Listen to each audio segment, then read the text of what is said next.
Welcome to the FNDN Series, your deep dive into startup compensation with industry leaders from across the startup world. Join me, Matt McFarlane, a people operations leader turned compensation specialist, as we uncover the strategies and practices driving success in tech startups around the world. Hear insights from heads of people, founders, and experts as we explore how to build robust compensation frameworks that not only fuel growth and retention, but do so in the dynamic startup environment that we all know and love. Let's get into it.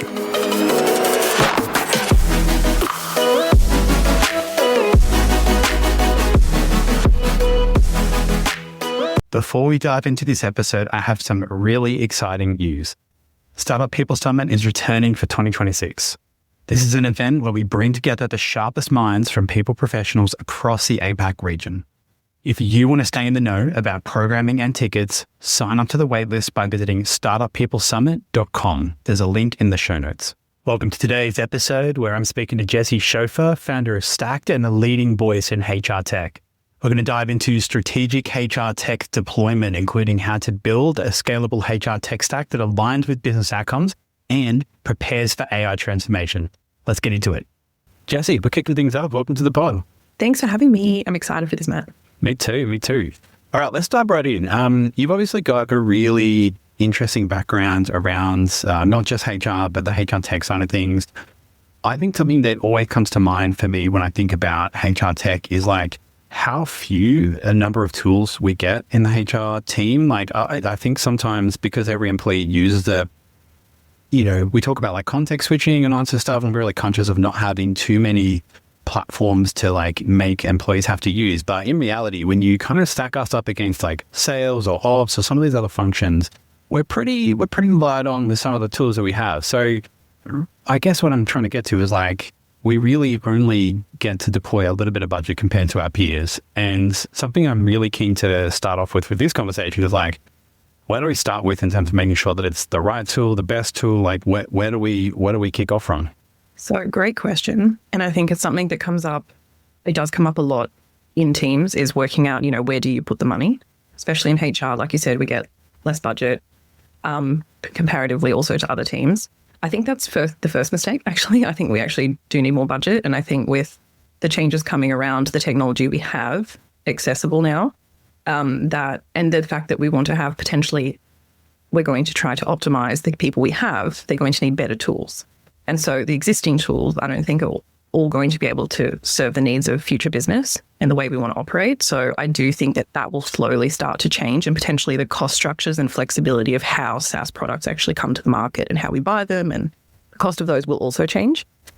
But if we think about, I don't like this concept that, we don't want people to log into too many tools. I think that is BS, honestly. Look at your phone. How many apps do you have and how many things do you log into? And why do you log into all of those different apps and remember all those different passwords? Because they bring you value, because they give you something. They give you something that you want to do. They log in, they're good to use. You like it, right? So there's a value add to that effort of logging in. And then if you think about sales, marketing, whatever, they have all these tools and they use them for a purpose. They need them to get their job done, and they're done and they're useful, right? They bring a value. So when we talk about HR tech, we're like, people don't want to log into the performance tools. Like, why? Why don't they want to log in? Like, they log into thousands of other tools. They've got single sign-on, click of a button. That, to me, says that the tools we have are not serving the needs of the business and they're not bringing enough value. So that, for me, is the issue. The tech we have had traditionally stepped us up from admin paperwork, HR teams, to maybe more modern people teams. It gave us more tools, but I don't think it's the end point. I think the next step is where we need to go, which is more value-adding tech infrastructure. If you go from how do you deal with less budget and choosing less tools, or how do you choose the right stack, I think first off is working out where can you actually really add value. And that doesn't mean just for the employees. It actually means for HR. How can you free up HR's time? How do you make sure all the admin is completely, almost 100% automated, out of the way? Because then you can actually have the human connection and do things. And that's where you will probably add more value than a tool, right? Because if you're putting all your tooling in employee-facing stuff and you've got all your people in admin-facing stuff, which is currently how it is, kind of doesn't make a lot of sense. So if I'm hearing you right, it's like pushing back on this kind of notion that actually having too many tools is an issue. And actually it's like, let's make sure they're the right tools and they're actually like, people see the value in them and they actually want to log into them because they get something from it, or, it solves some kind of need for them. That makes a lot of sense, especially when you use the app comparison. I know my phone's riddled with them. What's like the starting point then for companies to go, okay, well, we need a bit of tech, kind of where to from here? So you mentioned, what's the actual problem it's solving first, where to from there? Yeah, so I think this is probably, you kind of have to step back a little bit and think about HR as we do it now and how HR, in my opinion, should be done. I think what we do now is we go, oh, well, there's a fire, or we traditionally need someone pushes in the business. We need to automate compensation cycles or whatever, for an instance, right? So you go look at a comp tool and you're like, oh my God. But actually, that's kind of like, there's a lot of push in HR. It's like, this is what we need. We need you to do that. And then you end up like jumping on all these things and you don't really think about it strategically. That's how I've witnessed it in the past. I think what we need to move more towards, which I think is where we're trying to go in the function, is actually going, okay, again, like what do we actually need? What's going to drive the business? Setting the expectations and showing that roadmap. Because of course, with a product, customers are like, I need this, I need that, I need this. But of course, product teams go, okay, well, let's prioritize, let's set expectations. That's going to come in Q1 or H2 or next year, or there's the roadmap. And you setting expectations. So people are actually okay with a no, and you're not going to get that as long as they know that you've been heard and that they know when it's coming and why. So if you're not going to do comp tech right now, why are we not doing comp tech? What is more important for the business and why? And translating that so everyone understands. So I think that is the failure that we've had so far. We don't think strategically. We don't work with the C-level, that we, don't have a seat at the table all the time, but we also don't actively plan out and prioritize our work. We tend to stack it all on top of each other, rush it through, do it poorly, set poor expectations. So I always start with prioritization. What the hell are we actually working on? Why are we working on it? And let's communicate it. Because that in itself, if you don't skip that step, then you actually build respect, because people go, oh, the reason we're not doing that is because we've got this is why the business needs X right now. Great. I can wait for my comp tech and I can accept that that's not going to be perfect because we're going to get all these other important things first. So that's where the prioritization matters. And then you step into being able to justify budget more for that tech, for whatever it is that you need to support, because you've already got the buy-in from the leadership that that's the most important thing, that the business needs it. It's on the roadmap, it's communicated. And then you find the best solution, and that usually involves some form of tech. And then it's like an easier pathway, right? So you're already setting yourself up for success, so to speak. And I think that's where a lot of teams fall over. They're quite isolated. Your TA team's kind of doing their own thing. Of course, in bigger businesses, it's harder to align, but in general, setting yourself up for success in that regard and actually thinking about your infrastructure makes a lot of sense. Your infrastructure in context of that business, right? It'll always be different.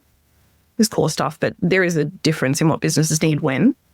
So yeah, that's kind of how I like to encourage people to think about where to start with technology, is that prioritization, and then the other side is then your process design, which we can get into if you want to, but that's a big topic then. Well, on top of that, we'll see how we go. I hear what you're saying though about like, I think sometimes like we talk about this invisible work, or, I've heard the term department plus one be used. And I think we're definitely, I think that, businesses can take advantage of that by all means. I think they can throw things at a team, at a people team that maybe don't, it's unclear where else in the business it could go or something like that, or, whatever it might be. But I wonder, or I certainly feel, and in my experience has been that sometimes we let that happen to us as well, where we do poorly define like what we do and we're here for, and like the service we're here to fundamentally deliver to the business.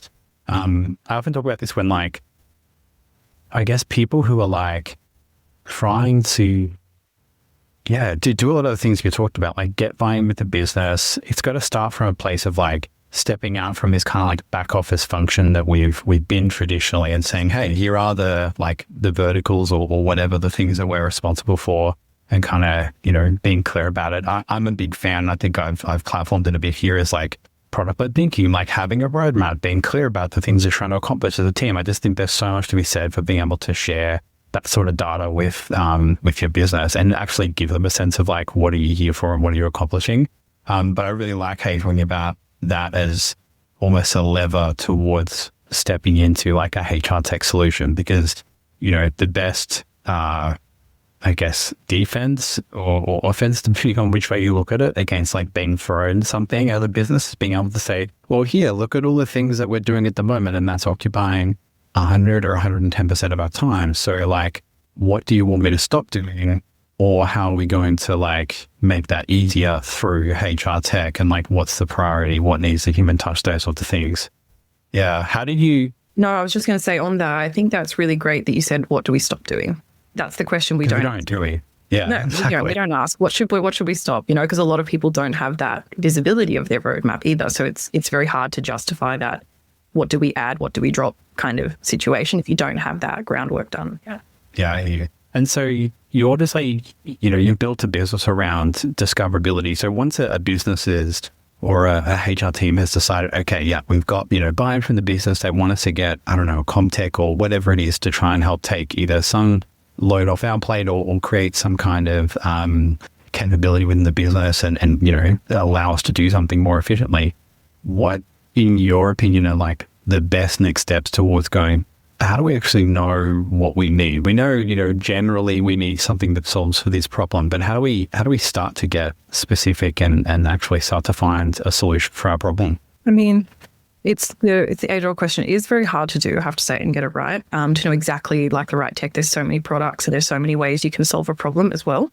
I think understanding what is your idea of success. So defining what does the successful rollout look like? What would it solve for the business? And what are the key things that this project has to do versus what would it be nice that it does? So it's like nice to have versus, mandatory things, right? That it has to achieve. I think a lot of people don't look at that vision and say, at the end of this is what success looks like. This is what our new day-to-day process will look like. This is how, if in an ideal world, this is what we want the outcome to be. Because once you know that, you have to also really think about like, the ideal process is that all of our data is moved across and whatever. Well, okay, step back from that. How do you get the data out of the current system? How do you get the data into the new system? Is there issues with those exports or imports? Is there ways to like upload data? Like that becomes like a requirement. So if you think through like steps, and I think a lot of people rush into tech. They're like, we need this and we're going to rush it out because there's pressure from the business and they fail to plan. And it's like, we already know the saying, like failing to plan is planning to fail. Like that whole upfront piece sets you up for so much more success. And it's, a proven change strategy that you plan up front and your projects, you have a whole planning phase for a reason, So for me, it's like really defining what does that look like and really what actually will move the needle for that business, because you can be in lots of businesses and they will need a HRES, but it'll need to do different things. It'll be like, well, there's 19 countries in this country, that we're serving, whereas versus we're only in Germany or only in Australia. Like it's going to be a different requirement for those two different HR systems, right? And you're going to have different products that serve those needs. So the planning and requirements mapping is extremely important, and take time, ask questions, start from where you want to go, step backwards and ask those questions on all the different things. What is the ideal outcome? Build it backwards. That's how I build out requirements mapping. And then from there, that helps you understand, okay, what are the base requirements of what I need? Not like finding a way to necessarily achieve that, because there's going to be, like I said, different solutions will solve a problem in different ways. So you don't want to define what the solution necessarily is. You want to define what the outcome, which is very different. Okay. So beginning with the end in mind. Exactly. And then like, that's why I built Stakkd, a database to really like easily and quickly discover technology on the market, because it is noisy and there's a lot of products. And what I saw in the past was companies, I worked in companies and we'd be like, we need tech. And it's like, oh, the 3 biggest names that come to the top of your mind. And that's like your shortlist. Really, that's like how people would choose the shortlist. I'm like, that's how I've bought stuff in the past as well. It's like, who do I already know, or do the people in my network know? That was kind of how I procured tech in the past, yeah. And that's not necessarily a bad thing to do, to ask people. I think that's fine. Just like when you're hiring for someone, you also ask for, referrals and things like that. But the bigger your net, like when you're looking at, like, I kind of connect it to the same process of like recruiting someone. If you go out and get like a broad net of people that like, obviously you have a job description, your requirements, right? And people apply, they're coming to you because they've looked at it and they want to match. But like, you've got to kind of do that process yourself when you're looking for vendors. You go, well, here's my requirements, and let me catch a net of relevant vendors that could suit those needs, and then push them through a funnel of assessment, right? And the first one is that discovery of what is even on the market that could solve my problem and does maybe the bare minimum of the mandatory requirements. Like, then I'm going to push forward with those shortlist. And that doesn't happen usually. Like I said, it's like a couple of 3 big names, that's it. Or you go in a forum and you ask the people, also not bad, but it's kind of like starting with a reference before you know if that tool even suits your business, because you're going to be like, well, X tool worked for me, but X tool works for Germany and only up to like 500 people, and you're a multinational with 7,000. Yeah, probably it's like it's like people who go, oh, well, Google does that, so you know, those sorts of things, right? Oh, you're like, please, like, we love Google, but like, are you Google? No. So let's calm down.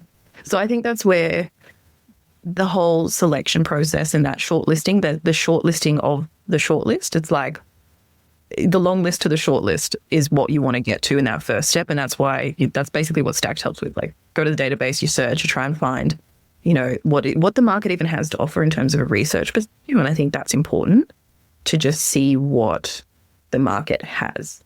Then you can be like, oh, I'm a bit more informed. Then you can go to the next step. And no one wants to jump in and see like 4,000 demos. Like, no one's got time for that. So you do want to make sure that the demos you do are the products that you really feel like you've not missed anything, and you've also got a match on certain mandatory criteria.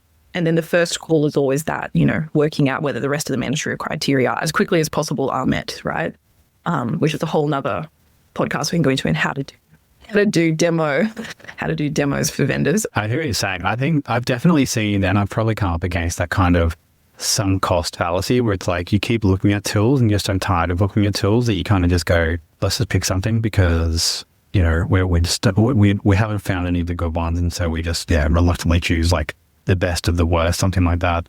I'm curious about your thoughts. Like, so let me start by saying, I feel like we're in this like era for the past couple of years where we're seeing a lot of like consolidation of HR tech. We're seeing the big players buy a lot of small players. It seems to be like a bit of a trend for the past couple of years. I'm curious of what your thoughts are around when a company should look at something like one of those like bigger comprehensive players versus something that's like more of a point solution, that potentially is going to like solve for that problem more effectively, even though it may lack some of the integration of a bigger company. Well, it's a good question. I mean, how long's a piece of string? It's like, it always depends, right? It depends. It's hard to know. I think it's very contextual to the business. I think of course, there's really, there's like conglomerate, like enterprise, like massive multinationals. They're probably going to need a more robust system than some of the other, like more all-in-ones that are targeting maybe a smaller market, right? I think that's understood, but I don't know how long that will last. I think they're also buying up smaller players because they're realizing that they can't deliver on the needs, right? And that they have tech that is very difficult to adjust. And it worked for a long time. And now we're moving at the speed of lightning. So they're not able to move at that speed. I think that's what's driving. I think it's pretty clear that's what's driving, you know, acquisition. They're not able to serve the market fast enough. So they're buying the tech, right? I think that's okay. That's fine. Like, the tech's great that they're buying. So that's obviously why they've bought it. And so your question was around whether or not, rather like why a point solution, or why an all-in-one. Yeah. What are the things that a company might want to weigh up? It's usually budget, and this idea that we shouldn't log into one tool, that people choose an all-in-one. I don't believe that all-in-ones will serve all of the parts of HR well, because they just can't. Like, you can't it's like you can't focus on 20 things and do them all well. You've got to do like a couple of things and do them great, or you're going to have 20 things and they're going to be great-ish. You're not sure which parts of that are the great parts, right? And I think that's what we see with all-in-ones. Like, there's stuff that they really, really excel at, and then they add on things to make it easier for their clients to just adjust. But then you'll probably, and I think a lot of people end up doing that. And the challenge is, I think there's a lot of contractual things around lock-ins, procurement, and I think that's going to change because the market moves so fast. And you can see it. People are like basically vibe coding tools because they're like, well, what my current all-in-one has doesn't do what I need. So, or even point solutions sometimes don't do what I need. So I'm going to vibe code my own thing because I want it to be more flexible, or I want lower cost, or whatever it might be, which I don't think is the way to go for a lot of things. But anyway, the market's clearly not serving a flexible enough procurement and purchase strategy and cycles for people, and how fast we move in business and how fast we need to adjust tech at the moment, because that's new. The speed at which we move is new. That being said, point solutions, I think I prefer personally to work with a really good core that maybe has some modules, like some of the all-in-one modules that are less critical. And then for the critical stuff, and that'll be depending on the business, taking point solutions that integrate really well. They have to integrate. Like if they're not integrating and they're not working together and the data's not flowing, like goodbye. Like that's not, data infrastructure in the future is number one. So yeah, again, that's my opinion. Again, it would be the difference of, it would also be the business context. But again, there's a place for all-in-one. It just depends on the guardrails you've been given. I hear. And I know coming out of like COVID and there's been a few triggers for like, cost consciousness and things like that to really be imposed on the business. But I've certainly been in a position a couple of times where, we've had to consolidate down, or we've had to like let go of a tool for the version that existed in our all-in-one or something like that. I think you're right. Like there's inevitably some like degradation of capability. And I think like one of the things people often miss is like when they let go of a tool that is a point solution and is really good at what it does, and they adopt maybe the module or something from their all-in-one or their best of breed or whatever it is, they don't realize like the work that actually comes back into the team from that, and like start to think about like what is the impact, and rather than see them gradually stretched and kind of taken, take it to the extreme there. So I'm obviously giving you a like inverse example, but where I'm trying to get to is like, how do you see teams, or I guess what's your advice to teams who are bringing on this tech to really think about like what the way this does change how they work, what their day-to-day looks like? Because I think that's often a misstep in certainly in procuring technologies. We go, gosh, this will really solve our problem, that they don't really go down to the level of like, well, what's it mean for you on a like day-to-day, week-to-week basis? Curious your thoughts there. Well, this is a big topic. I mean, it comes down, at the end of the day, tech is infrastructure, right? So it's part of your operating model within your team, within the company context as well, because you affect not only your own people or TA function, but you also affect, the broader company and how it operates. So it is a big thing. That's why I think people tech doesn't get enough time of day with executives and like strategy. And with that, thought process behind how we build people infrastructure. So, I mean, it's always, I guess, I'm trying to think about how I word this right. Like, we don't have the right infrastructure. I don't feel like we have the right tools for HR right now that we need. And that's why we see the market like exploding with more and more stuff, because we're still not serving the needs properly.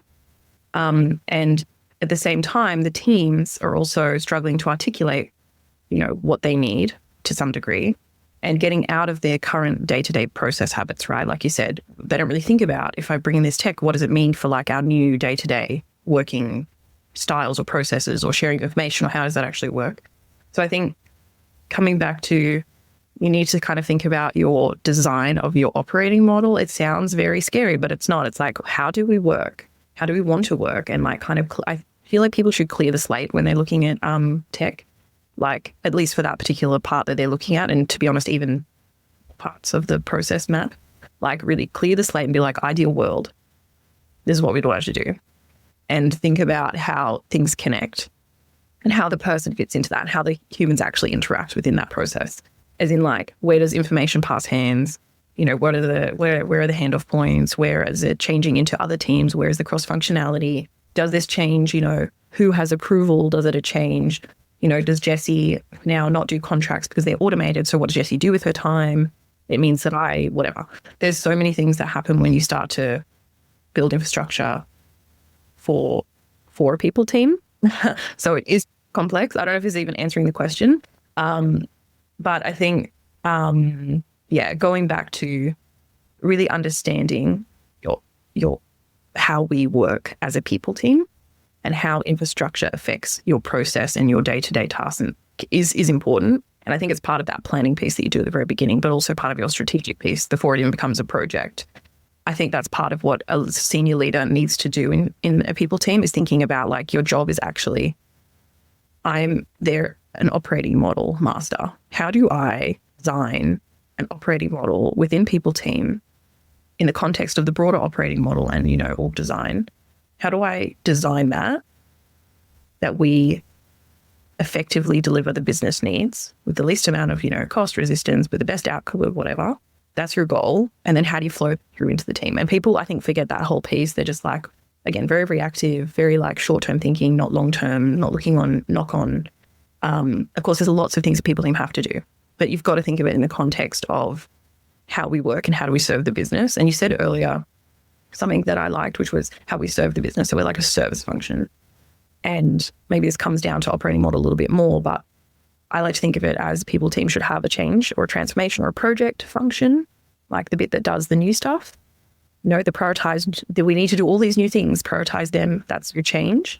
And on the other side, you have your run function, which is now it's in play. Now we've done this project, we've delivered the final project output. It goes into the run team to run it and maintain it and deliver it to the business as a service front end. So you've got a front end that is service, using the people products that get built, whatever that might be, whether it's a process or a tool or a combination. And then you have your, your change function that obviously, whatever you want to call it, the product whether they use product thinking to deliver that change or to come up with that change, it doesn't matter. You need people who are creating the stuff to then use with the business, right? And I think that what people forget is that can actually be the same person. You have different hats. So in a small business, I will be a run function as I do my day-to-day, and I will be a hat-on change and project function as it's needed. And I think that cross-functionality of what the HR teams end up being or will end up being more and more is going to really change how we think about how we work, think about how we manage people, skills we need, all sorts of things. Sorry, I'm going down a rabbit hole, but... No, I mean, you're speaking my language. And for those that are only listening to the audio, I'm smiling because this is pretty much what you described as like pretty much the model that we had in my people. I've seen the last company that I worked in. So we literally... I came in and I was like, yeah, we've got like so much ops stuff that it's getting in the way of us being able to actually build the things that are going to give value add either back to ourselves as a team and speed up our processes, or it's going to give value back to the business as well. And that's literally what we did. I think we had a team of 6 or something. So, I mean, sizable team, split it in 2. Half of them ran as a product team. They had sprints, they had, deliverables, all those sorts of things. And the other half ran and they worked, quite cohesively because a lot of the running of the products and the tools and the services that we delivered gives you feedback that can then feed into the product side of things and what it is that you're building and how you're prioritizing different things. So I love that. And I love in particular that you talked about like small teams or, people who are standalone in their role don't have to be missing out on this kind of thing either. Like, look, does it take a little bit more prioritization? Yeah, sure. But I mean, it's really, it can be done with either, I don't know, creating siloing off part of your day or part of your week or something like that, by just creating the environment where you can actually sit down and focus on some of these builds, which I like. So I agree. I think for me, like that's a really modern, like, operating model I think all companies should embrace. When we talk about like companies that are changing their operating model as tech's coming in and they're like doing a great job of kind of doing what you said and thinking with it in your mind, those things, what are some like great examples that come to mind? Like, are there companies that you've seen that are doing this really well, or examples you've seen where you're like, yeah, this is the benchmark. This is what I wish I saw in other companies, or maybe even the opposite. What are the misses? When the CEO asks you about retention by manager or where your pay gaps are widening and the answers sit across 4 tools and a spreadsheet you haven't touched in weeks, me too. Let me tell you about Shapes. It's not an HRIS. It's a people operating system. Not just that, but it's an AI that sits across all of your people data and you just ask it in plain English. Whatever the exec team throws at you, it hands you a live answer backed by your own data. That's Shapes. And you can check it out, the link in the show notes. Let's get back to it. I don't think, as I'm not in-house anymore, I don't work in businesses at the moment. I think it's hard to know doing it right. I think we can see what's maybe more or less would have a probably more efficient setup when you have small companies that are like, the new modern, let's say Lovable, or the big headlines where they're like really small teams and they've still got to do HR, but they've got tiny teams or small teams, right? But they're earning, and their business is like churning crazy amounts of money, right? Like they're probably doing it be more right than the older businesses. Who knows, right? But you can kind of, I think about the ways you wouldn't do it is probably how 90% of businesses are doing it, right? Because it's just not working. We know it's just not working. So the bar's kind of low, and that's why we have this. And you know, I keep coming back to like, why don't we have respect? Like we always, and I'm going to kind of circle back. Can't believe I said circle back. I'm going to circle back to what we said earlier about noise in HR. And what I see is this like self-fulfilling like loop of not being able to be strategic, because to be strategic or to like make change in the business, they're like, well, I need data. It's like, okay, I need data.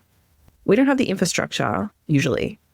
Usually in that back end, we don't have a lot of data. It's poor infrastructure. We've got the data's wrong. We don't have any idea how many tickets or emails or questions we're getting. We don't know about what topics they are because we're not recording it.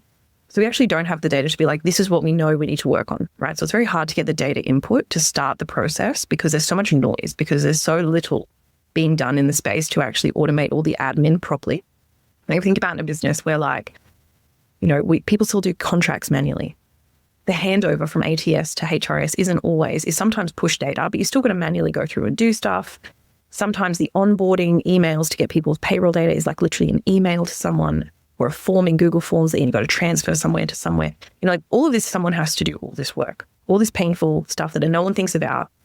No one cares in the business, but it has to be done. And HR are using all their energy on all this like noise, right? They're too busy, but we still don't have the right data to actually get the support we need to change that. So we're like in this thing where we can't deliver. We're too busy. Everyone's like, we're too busy. We've got fires everywhere. They're like, what fires? We're like, someone asked about payroll. We've got this. There's a million thousand things that are like happening because I believe the tech infrastructure is not suitable in people ops, especially for what we actually need to do to get rid of admin. So we've added all these people in there to solve that problem instead of tech because they're just not building for what we need. Then we don't have the data. Then we're too busy to actually roll out all the strategic programs for employees because we're too busy doing all the other like stuff. And then everyone's like, well, you're not delivering what we need. You can't even answer a ticket within a day. Like you can't even get my payroll right. You can't even do this, blah, blah, blah. And it's like, yeah, exactly. We can't because there's all these problems, because we haven't set up the operating model right, you know? And so it's such a problem when it comes to how we think about work and how we think about the value out of HR that we don't deal with all of these kind of noisy things going on to get the data to be strategic, to then like actually change the way we operate, to move into these like more strategic team structures where we have the change coming through. Because even if we have that structure, let's say we transform ourselves and we're like, we've got the best setup in the world. We've got, we've got the structure of, we prioritize stuff and then it comes into our change team or our product team or whatever. And we've got the build, they're doing new stuff. Then it gets into the people products. And then we've got the infrastructure team that maintain all the tech and orchestrate it. And then we've got a service function where, delivering the services. Great. That's great structure. All of that means if you don't have the data to effectively prioritize and justify to stakeholders what we're working on. Because what comes down that pathway of what we're working on and why defines whether or not the outcomes are actually what the business need. And because we don't have any data and because we have so much admin, we cannot basically give them what they need and what we all need as a company to make the decisions, because we literally can't capture it properly. So we have this constantly poor cycle of round and round and round we go, round the thing. No matter how much we try, we still don't get that seat at the table. We still don't get the respect because we're missing core infrastructure. I believe in the people ops space is the most underserved space of people tech. The first thing companies do is like, we need a comp tool, we need a performance management, we need this. I'm like, we don't need any of that. We need to get your infrastructure right. We need to get the data about what people are in the business asking for. Yeah, all the things that are feeding these tools actually need to be correct. Get rid of the noise, capture all the data. That's what you need first. Everything else, add on later. And I think we skipped all of that somehow in the process of setting up HR, and we threw people at it and created manual Band-Aids, also because the tech wasn't available. But anyway, that's just my little rant there, because it bothers me because we're trying so hard to be a function to serve people and to serve the business, and we all want that.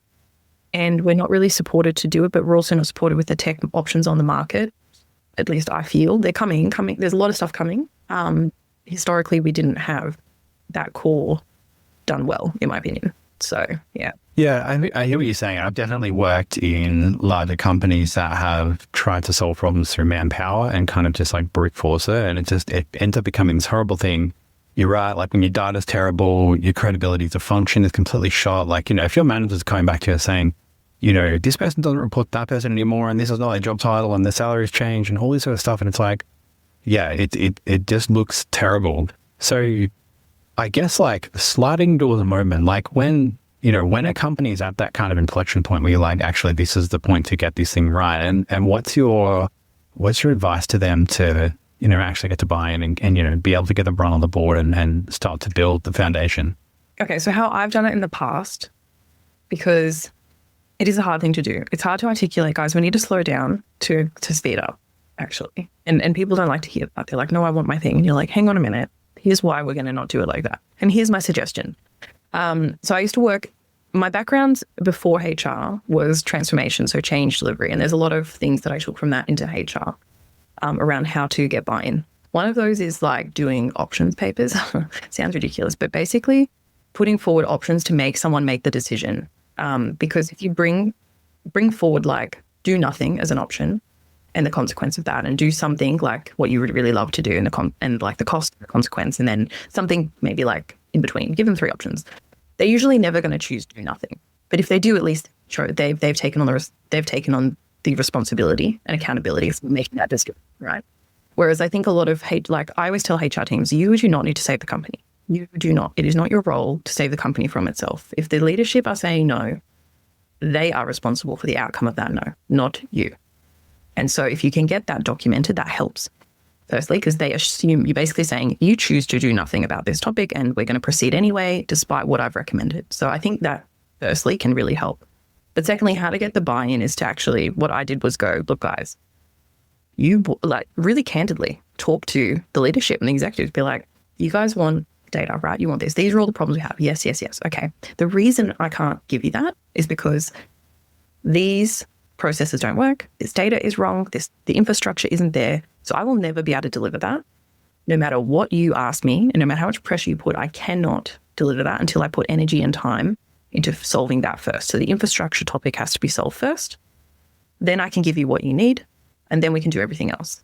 If you would like multiple projects happening at once, let's say you want to push out, but we need. That's okay. You got to do resource planning. You got to be like, okay, here's the team. Here's how they use here's the amount of time that they're using on all these things, all the manual stuff, all the projects that we've got going on. There's only so much, time in the day. You've got to break it down for them. Use the data you have around people availability and what they're actually working on. Show them how it isn't possible. Show them that. Get them to stack rank. This is the whole strategic piece we talked about earlier. You need that roadmap. You need that prioritization. And you need as much data as you possibly can. So that's what I did. I literally just went in with I cannot give you what you want. I want to. And I just told them I can't do it. And I was like, if you would want that outcome, we work together. Here's how we work together. Here's my plan of how we could attack it. We can do like this or like this. Here's the impact, but here's the future benefit. And if you can come in and have that conversation, that is going to get you buy-in to be like, you know what, let's slow down and let's actually focus on infrastructure. Let's invest in that because we're going to save X amount of hours. Of course, you don't always know, but you can estimate. You can be like, I got 4 people here use assumptions, right? I've got 4 people here doing contracts manually. It doesn't really make much sense. We're going to need to hire someone else if we grow. It's just, you can do basic assumptions. And I think that's where we're lacking that. Firstly, that candid saying, we actually can't do that. I'm full on board with people teams being like, we can't deliver that. Not saying, yes, we can do it because you want to show that you can do something. It's like, no, be like, I can't do that. You've not enabled me as a business to do that because you're not giving me the permission to solve the problems or the budget or the time or whatever it is. And so the strategic leader needs to be quite strong, I think, in that space when you've got a lot of challenges, and needs to be willing to be very candid and be like, here's the challenges, but here's my way forward. Will you come on that journey with me? Let's partner. Let's get it done. Let me get you that data. Let me fix all your problems, but here's how I think we need to do it. So it is a fun discussion and most people don't want to have it. But if you can do that, a lot of the time the leaders are like, oh, thank God, we're finally going to fix all the problems. Do it. And they'll give you the budget and they'll Yeah, but I feel like the alternative is to take on 1,000 things, do all of them badly, probably be overworked, feel like your credibility is shot, and that the business looks at you as someone who can't really deliver because you're trying to do too much at once. And yeah, I mean, it's which reality do you want, right? Like, is it the one where it's like a little bit of short-term pain to say, hey, it's actually just physically impossible? Like, which of these 10 things you want to do in what order? Once it's done, at least you've got that direction and you've got that guidance around like where to focus and potentially even some budget to invest in, being able to achieve 8 of those things instead of all 10. Yeah, exactly. And it's like, exactly, what reality do you want? Like, the reality we're in is that we're in the second reality that you said. We're in the, I can't deliver, I don't have respect, I can't get things done, I've got 4,000 things on my list, I'm burnt out. Like, HR is literally burnt out. And they are burnt out because there is poor infrastructure, more or less. Like, this stuff does not take away the noise we need to take away to enable us to do strategic work. And everyone knows that and everyone says it, but that's why, right? We can't keep hiding behind we're too busy or we don't get enough support. I'm like, we need to take it by the reins. This is the perfect moment in history where we go, we have the ability now with tech to absolutely change the way we deliver people functions and like design them, deliver the services, support employees, support the business. We can absolutely redesign that and reinvent it. I think we need to. And it will be fun. It will be messy. But if you can have those discussions, that's going to get you the buy-in, right? And I think every business will be like, please. And they will see you can start to see the benefits of all of that. Also the employees, like when I'm like as an employee in a business, I also don't want to go through like, you have to write an email to check about your payroll slip. Can you put a ticket in this system that wasn't built for HR and like go through a 3-week cycle to get a book approved from learning and development? And you're like, I don't want to do that. Like, it's a horrible experience for employees. So at the end of the day, I think everyone would be on board with actually HR transforming. It's just, it is going to take a lot of different skills than I think we actually have in the function right now. It's going to need a combination of different things in the future.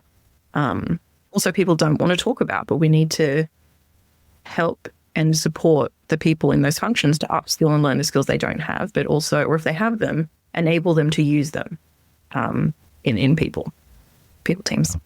Maybe you touched on something earlier that I'm really keen to, and whether we close that on this or not, we'll see. But I wanted to talk about Stakkd. You sort of mentioned HR haven't had tech that that you think are sort of meeting their needs, but I know you also mentioned that it's moving in the right direction. So tell me a bit more about that. Like why you think tech is falling short at the moment, where it's going.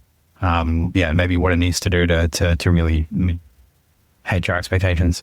Yeah. Okay. Big topic, but I'll try and condense it as much as I can.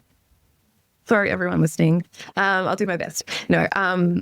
So I think what we're missing is the flexibility, firstly, of tech, right? Right now, the tech is very like rigid. Most of them are quite rigid, and AI is enabling that to be a lot more fluid in the way that tools are built, and you can adjust as a user, but also as you build them, it's much faster.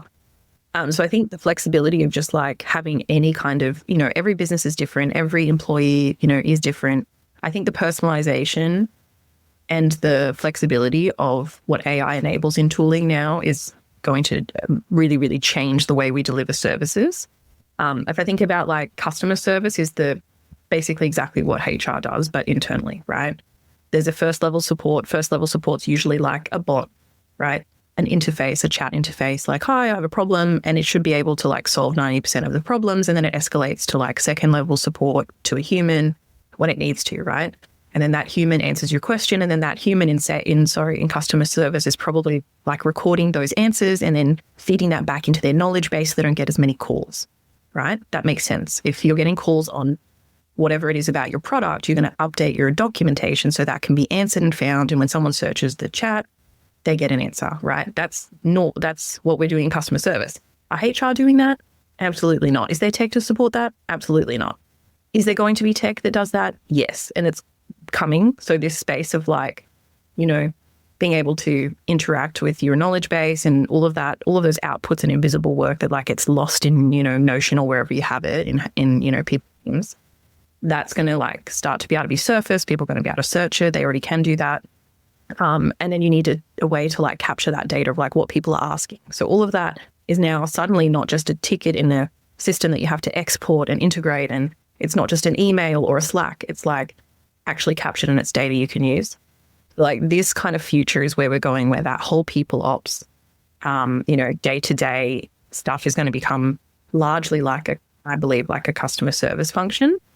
It's that smart and it's that good that you basically don't need to. And to be honest, I don't want to wait 10 minutes to talk to someone or 10 days to talk to someone about my question or get an answer. I want an answer. So that's going to be, I think that's revolutionizing that. Also around like the whole onboarding process, the personalization, the data capturing, the way that that's done is very can be very flexible. Also personalized. It knows who you are. It can talk, it can send you personalized communication. It can draft the communication. Just the level up of like manually having to do those emails, those welcome emails, or having a standard email for everyone. There's just going to be so much more we can do in that space where we can do it faster and better because of the AI infrastructure that we're going to have in our tech. So I don't think we have that done well now, but there are tools available that are working on that and doing that. And then I think in the performance management space, it's going to level that up because that's just done badly. Let's just be honest, like no one likes performance management. So I think performance management space is going to get a level up. There's lots of tools out there building in that space. Comp as well. Like comp used to be like this black box. Now it's like, okay, a lot happening in that, like, that space really well. Comp's going to be something. People analytics revolutionized. Before it used to be like quick, you need a team of like 10 people and you've got to ask for a dashboard and it's going to take you 10 days. Now it's like all the data's there. If you have the infrastructure, all the data's available, which is the goal. Like make sure there's a central place for data. Then you can just query it, talk to it, ask for stuff. It'll like in the leadership then don't have a middleman anymore. They don't have to be like, hey, can you tell me what's going on? It's like, I just log in as a leader and I see all the data. And I'm like, can you, mind blown. That's like what we want. So we are getting to that point very quickly. The tech is going to be available and is available actually.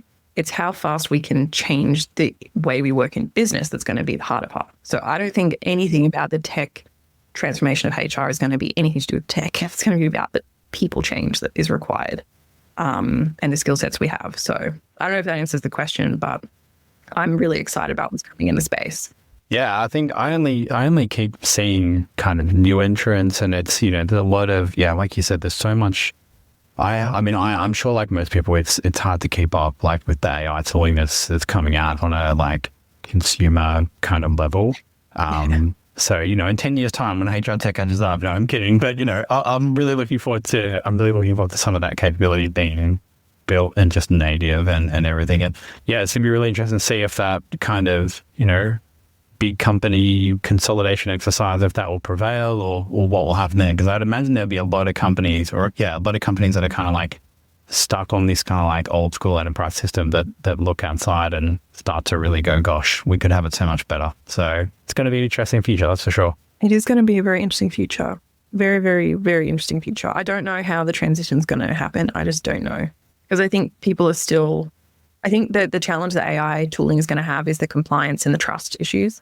Like we've seen the lawsuits already. Like I think that's where, we also the vibe coding stuff. I'm like, guys, why are we vibe coding this? Like, I don't know about that, but I just feel like the standards around AI and the compliance around that is going to also slow things down a little bit. And I think that's rightly so. But there's a lot that AI can do that isn't going to, that can be done already, right? I'm looking forward to it. And yeah, let's see how the market goes. And the market is so big that like it is my full-time job more or less to understand the market, and I'm still discovering stuff. So, it is really like an exercise to really understand what's there. So no one's behind in this space. Everyone is behind as much. Constantly evolving. Yes, we're all behind. It's all out of date. Tomorrow it's out of date, so don't worry. Just be curious. I think that's the main thing, staying curious. I think that's a great takeaway. Yeah, that's an excellent tip. I was going to say, is there any other things you want to leave people with from being someone that is across the entire industry? Is there any interesting insights you're seeing or any other tips you want to share for people that are feeling like they're being left behind? Anything like that? I mean, the main thing is that, firstly, like I said, no one's behind. Everyone's behind. And I feel like there's a lot of, noise out there. But the main thing is that you individually take control of like your own destiny. Like you see what's there. There's enough free resources out there. There is so much out there. Yeah, that's hard to keep up with as well. It is hard to keep up with, but I think, take the time to reflect on what are your skills, where do you want to go, what do you think skills are that you don't have that other people have, where you're like, oh, that's worrying me. Like, try to identify them. Like, spend the time to reflect on yourself and your skill sets, and really be honest and be okay with not knowing something. Being like, I don't know how to do that. I don't know what that is. I'm worried about these things. Then try and find. You can very easily then, find like these podcasts. Find podcasts, find communities, find online resources, webinars. Start dipping your toes in. Like, really take control and be curious, because at the end of the day, you're only no one else is responsible for your success in life and your progression at work, or learning, other than yourself. Like, no one cares about that. No matter how much anyone says, no one actually cares. That's a sad thing in life. No one really deeply cares as much as you will care. Yeah. So care about yourself. Take the time. Don't scroll socials, scroll ChatGPT asking for how do I keep myself relevant. I don't know. But I think there's a lot of things people can do. And I think that's the way to give yourself the pathway forward, is to know yourself and know where you want to go. That sounds a bit philosophical, but I think it's important for everyone to do that in this world. Yeah, no, I think it's a great principle to end on. I completely agree. I think, much like I think is the same for employee development, is that nobody's responsible for your development but yourself. And so, yeah, I think it's a great parting wisdom to leave things there on. So, Jessie, where can people find you if they want to learn more or follow or any other sort of stuff? I'm very active on LinkedIn. You can find me on LinkedIn. You can also reach out. I have a Slack community as well called Humans in the Loop, and about AI and tech transformation, and kind of just connecting with people who are interested in that topic. And I've also got webinars and a whole bunch of educational content that goes out. So please, if it's interesting, check it out. And otherwise, I have the Stakkd HR tech database I mentioned a few times. You can open source. You can just go there and search stakkd.tech. And that's it, really. Hopefully it's helpful. Give me feedback. That's what I would like. And thanks for having me, Matt. I really appreciate it. Yeah, it's awesome to have you on. Thank you. Thanks for joining us on another edition of the Foundation Series. Make sure to head over to our website to subscribe to the Foundation Series for monthly editions featuring future interviews on startup compensation. In each edition, we'll explore the different strategies, trends, and challenges faced by startups around the world. If you have a burning topic you'd like me to cover, or a standout guest that you want to hear from, drop me an email so I can dive deeper into the compensation topics that matter most to you. Join me next time as we continue to uncover the strategies and practices driving success in global tech startups around the world. Thanks for listening.